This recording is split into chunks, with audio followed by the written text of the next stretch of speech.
अस्सलाम वालेकुम जी, मैं हूं ज़िया बलोच और आप मुझे सोशल मीडिया प्लेटफॉर्म पर सुन रहे हैं और देख रहे हैं। सामीन 5 अक्टूबर 2023 जुमेरात का आगाज़ हो चुका और ये रात के तकरीबन दरमियान में एक 51 सेकंड की एक वीडियो सामने आई है जिसने कई सालों की मंसूबाबंदी और 25 दिन की बाकायदा जंग को शिकस्त फाश में बदल दिया है। और मौलाना ज़फ़र अली ख़ान ने कहा था ना कि फ़िज़ाए बद्र पैदा कर फरिश्ते तेरी नुसरत को उतर सकते हैं गर्दों से कतार अंदर कतार अब भी। ये बिल्कुल ऐसे ही साबित हुआ है और इमरान खान के ख़िलाफ़ जैसे कहा गया था कि शिकंजा बिल्कुल सख्त पैदा कर दिया गया है और अब बचने का इम्कान बहुत मुश्किल है और उनको बहुत सारी कानूनी मुश्किलात पैदा हो जाएंगी। लेकिन सिर्फ 51 सेकंड की एक वीडियो ने उस सारे के सारे मलबे को साफ कर दिया और इमरान खान को एक इखलाकी फतह और बरतरी दिला दी। ये क्या मामला है? मामला इस तरह है जनाब कि इमरान खान के एक साथी उस्मान डार हैं, सियालकोट से उनका ताल्लुक है। ख्वाजा आसिफ के खिलाफ इलेक्शन लड़ते हैं। पिछला इलेक्शन ख्वाजा आसिफ से जीत चुके थे और साबिक army chief general Qamar Javed Bajwa साहब कहते हैं कि जब ख्वाजा आसिफ साहब इलेक्शन हार रहे थे तो उन्होंने रात गए मुझे फ़ोन किया और कहने लगे जी मैं तो इलेक्शन हार रहा हूँ। तो कहते हैं जी फिर हमने जनाब देखा और सुबह जब हुई तो चंद वोटों से जनाब ख्वाजा आसिफ साहब जीत चुके थे। वो उसके मद्दे मुकाबिल जो नौजवान था उसका नाम उस्मान डार था। उस्मान डार 12 साल से पीटीआई के साथ खड़ा है और ख़ास तौर पर 9 मई के बाद तो उसने इंतहा कर दी। जब हर शख्स प्रेस कॉन्फ्रेंस करके और जा रहा था, पीटीआई को छोड़कर जा रहा था, इमरान खान को छोड़कर जा रहा था, वो खड़ा रहा, वो भागा रहा, मफरूर रहा, वो छुपता छुपाता फिरता रहा। इस दौरान पुलिस ने उनके घर को उनका नातका बंद कर दिया, यहाँ तक कि उनकी फैक्ट्री और उनके घर को भी सील कर दिया। और एक वक्त ऐसा आया कि पुलिस ने जब छापा मारा तो उसकी 70 साल से ज़ायद उम्र की माँ के साथ इतनी बदसलूकी की कि खुद ख्वाजा आसिफ को माफ़ी मांगनी पड़ गई और उसने कहा जी मैं जाकर उनके घर भी माफ़ी मांगने के लिए तैयार हूँ क्योंकि उनके साथ पुलिस ने बहुत ज़्यादती की है। फिर ऐसा हुआ कि 9 सितंबर 2023 को उस्मान डार गिरफ्तार हो गया। कहाँ गिरफ्तार हुआ? कराची में जाकर गिरफ्तार हुआ और उसके बारे में बाकायदा ऐलान किया गया जी गिरफ्तार हो गए। यानी जो निगरान वजीर दाखिला सिंध है उन्होंने बाकायदा टीवी पर कहा कि जनाब उनको उस्मान डार को गिरफ्तार कर लिया गया है। अब तवक्को ये थी कि उन्हें अदालत पेश किया जाएगा, उन पर मुकदमा चलेगा, प्रोसीडिंग होगी, जो भी सिलसिला है, लेकिन ऐसा नहीं हुआ।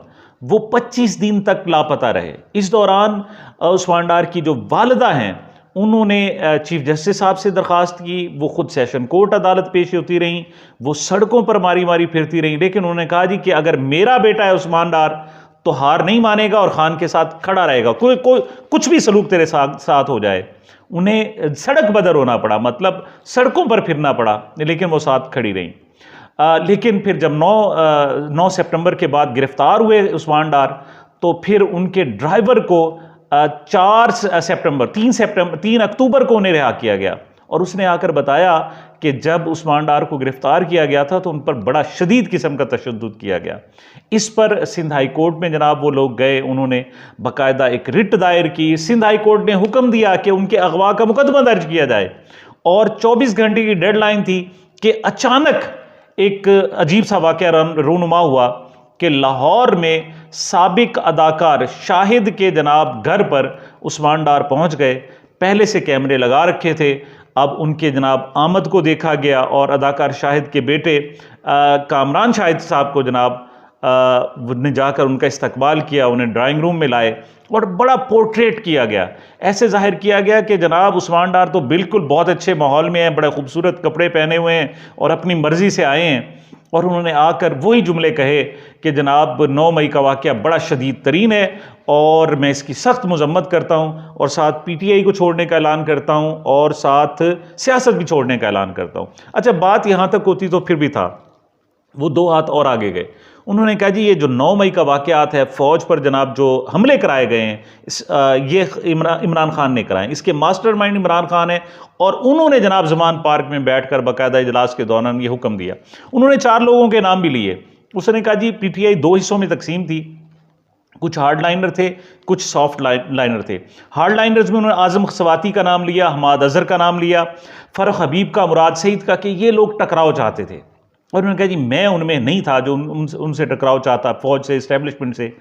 तो उन्होंने यहाँ तक भी कह दिया कि मैं बाकायदा गवाही देने के लिए भी तैयार हूँ कि इमरान खान ने ये सारा मनसूबाबंदी कराई। अच्छा, असल सूरत हाल ये है कि ये सारी इमरान खान को सज़ा ढूंढने के लिए, सज़ा देने के लिए अब जवाब तराशे जा रहे हैं, और बड़ी कोशिशों के बावजूद कोई जवाब सामने नहीं आ रहा। तोशा खाना पिट गया, साइफर केस पिट गया, अब 9 मई के वाक़यात हैं जिस पर जोर था। पहले उन्होंने दावा किया गया कि जी बड़े सबूत हैं, लेकिन दो से जायद कम अज़ कम अंकर बड़े वसूख से कहते हैं, वो कहते हैं नहीं हमने बिल्कुल चेक कराया, कुछ भी नहीं है। अब सबूत सिर्फ यही मिल सकते हैं कि इमरान खान के जो करीबी साथी हैं उनको लापता किया जाए, उन पर तशद्दुद किया जाए, ब्लैकमेल किया जाए, और उनसे बयान दिलवाए जाएं कि इमरान खान ने ये सारे के सारे मनसूबाबंदी से ये सारे हमले करवाएं। तो जनाब उस्मान डार ने फैक्ट्री उसकी सील हुई, वो रह गया, उसका घर सील हुआ, उसकी माँ की बेरुमती की गई, बहरहाल वो खामोश रहा, लेकिन आखिरकार पकड़े जाने के बाद उसे टूटना पड़ा, वो टूट गया और उसने आकर बाकायदा बयान दे दिया। उसके फौरी बाद, थोड़ी देर बाद, हमाद अजहर का बयान आया। हमाद अजहर का कहना यह था कि देखें उस्मान डार पीटीआई के रहनुमा थे, पीटीआई के रहनुमा हैं और पीटीआई के रहनुमा रहेंगे। उनका कहना यह था कि उन्हें डाउट ऑफ बेनिफिट दिया जाए, उन पर बहुत ज्यादती हुई, उन पर पता नहीं क्या क्या तशद्दुद किया गया, तब वो टूटे हैं, तो लिहाजा उनके इस बयान की कोई अहमियत नहीं है, उनको उसके हाल पर छोड़ दिया जाए। अच्छा, ये तो हमाद अजहर थे जो उन्होंने उसके हाल पर छोड़ दिया, लेकिन माँ के काम देखें जनाब। माँ शेरनी की तरह बिफर गई और उसने फिर 51 सेकंड की एक वीडियो जारी की। उसने कहा, उसने मुखातिब किसको किया, देखें कितनी वाइज और कितनी प्रिसाइज है। दो चीजें, कितनी आलमाना है, हाकिमाना है, और किस कदर जबरदस्त किस्म के अल्फाज का चुनाव। उन्होंने एस्टेब्लिशमेंट को मुखातिब नहीं किया, उसने दी ख्वाजा आसिफ को। उसने कहा ख्वाजा आसिफ, आप अपने मकसद में कामयाब हो गए हो, आपने मेरे बेटे को गन पॉइंट पर उससे जो बयान लेना था वो ले लिया, लेकिन याद रखो मेरे बेटे ने सियासत से दस्तबरदार होने का ऐलान किया है, मैंने नहीं किया। अब मैं मां तुम्हें कह रही हूं कि मैं तुम्हारे खिलाफ इलेक्शन लड़ूंगी, और मैं तुम्हें पहले भी कहती रही हूं, अब भी कह रही हूं कि मैं इमरान खान के साथ डट कर खड़ी हूं और डट कर खड़ी रहूंगी, और आओ मेरे मुकाबले पर तैयार हो जाओ। ये इस 51 सेकंड की इस वीडियो ने, यकीन करें कि वो सारा का सारा जो उनका बयानिया था, सारा का सारा जंग थी, वो सारी की सारी हफ्तों की मंसूबाबंदी थी, खाक में मिलाकर जल के राख हो गई। यकीन करें कक नहीं बचा। और मुझे कुरान मजीद की सूरह नंबर 3 है, सूरह आल इमरान, उसकी आयत नंबर 54 जो है ना याद आने लगी। वमकरुल्लाह वमकरू वमकरल्लाह वल्लाहु खैरुल माकिरीन। मैं इसे बार बार पढ़ता रहा हूं, यकीन करें। वमकरू वमकरल्लाह वल्लाहु खैरुल माकिरीन, के खुफिया तदबीरें एक लोग करते हैं और एक अल्लाह करता है, और असल तदबीरें तो वही होती हैं जो अल्लाह की होती हैं। कोई सोच सकता था कि एक कमज़ोर माँ जो पढ़ी लिखी नहीं है, जिसके पास सियासी सूझबूझ नहीं है, जिसके पास कोई विजडम नहीं है, कि उसने पॉलिटिक्स में वक्त नहीं गुजारा, उसने कोई सोशियोलॉजी की किताबें नहीं पढ़ी हुई, उसने कोई पावर पॉलिटिक्स नहीं पढ़ी हुई। लेकिन याद रखना, वफा के लिए किताबें पढ़ना ज़रूरी नहीं है, वफा के लिए और सच के लिए डिग्रियों का होना ज़रूरी नहीं है, उसके लिए दिल का होना ज़रूरी है। और उसका बेटा उस्मान डार कमज़ोर पड़ गया था, यकीन करें वो चट्टान की तरह खड़ी हो गई, और एक आइंदा के लिए एक नैरेटिव सेट कर दिया कि इमरान खान को इलेक्शन नहीं लड़ने देते, ना लड़ने दो, उनके लोगों को तुम इलेक्शन नहीं लड़ने देते, ना लड़ने दो, उनकी माएँ अब इलेक्शन लड़ेंगी। जितने भी लोग लापता हो गए हैं, उनकी माएँ अगर इलेक्शन में खड़ी हो जाएं, और मैं तो कहता हूँ ये जो मतलब सियालकोट में अगर ऐसा हो जाता है, ख्वाजा आसिफ जैसे 10 भी आ जाए, वो उस्मान डार की उस शेर माँ का साथ को बिल्कुल हरा नहीं सकते, और बिल्कुल कोई सख्त से सख्त दिल भी होगा वो भी उस माँ के साथ खड़ा होगा। एक उसने उस पूरी जंग को नई जिहत दे दी है। उसे परवाह नहीं है कि उसकी फैक्ट्रियां चली गई, उसे परवाह नहीं है उसका घर छीन लिया गया, उसे परवाह नहीं है उसका बेटा छीन लिया गया। देखें माँ तो माँ होती है ना, उसे इस बात की भी परवाह नहीं है। और देखें उसने अपने बेटे के खिलाफ भी कोई बात नहीं, उसने गन पॉइंट पे तुमने उससे बयान दिलवाया है, लेकिन मेरा मुकाबला करो, मैं खड़ी हूं मैदान में। ये होता है, इसे कहते हैं पॉलिटिकल विजडम, और इसे कहते हैं अल्लाह ताला की तरफ से मदद आना।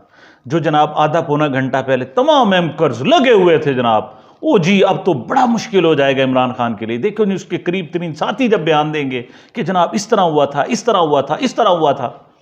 हालांकि ये जो सारे मंसूबा साज थे, उन्हें पता होना चाहिए कि लोग उन पर थू थू कर रही है, उनको लिए शर्म का मकाम है, लोग उनका मजाक उड़ा रहे हैं कि ये क्या हरकतें कर रहे हैं।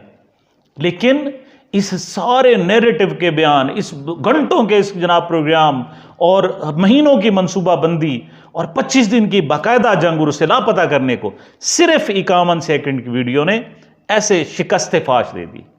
इसे कहते हैं जी अल्लाह ताला की तरफ से मदद शामिल होना, और इमरान खान को ये एक माँ की शक्ल में इस तरह की मदद मिली है। और एक पहलू और भी आपको बता दूं, 9 मई के बाद आज तक कोई इस अंदाज में खान के साथ खड़ा नहीं हुआ जिस तरह उस्मान डार की शेर माँ खड़ी हुई है, और जिस धड़ल्ले के साथ, जिस जुर्रत के साथ, जिस वकार के साथ, जिस अज़्म के साथ, जिस खलूस के साथ वो माँ खड़ी हुई है। लोगों को उसके नाम का भी नहीं पता, लेकिन उसने यकीन करें पूरी दुनिया के दिल जीत लिए।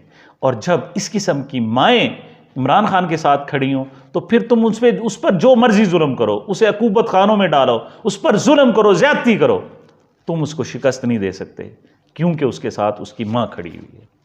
सामिन, ये मेरी अब तक की गुजारिशात थी। मुझे, मेरे चैनल को अपनी मोहब्बतों और दुआओं में याद रखिएगा। मिलते हैं छोटे से वक्फे के बाद।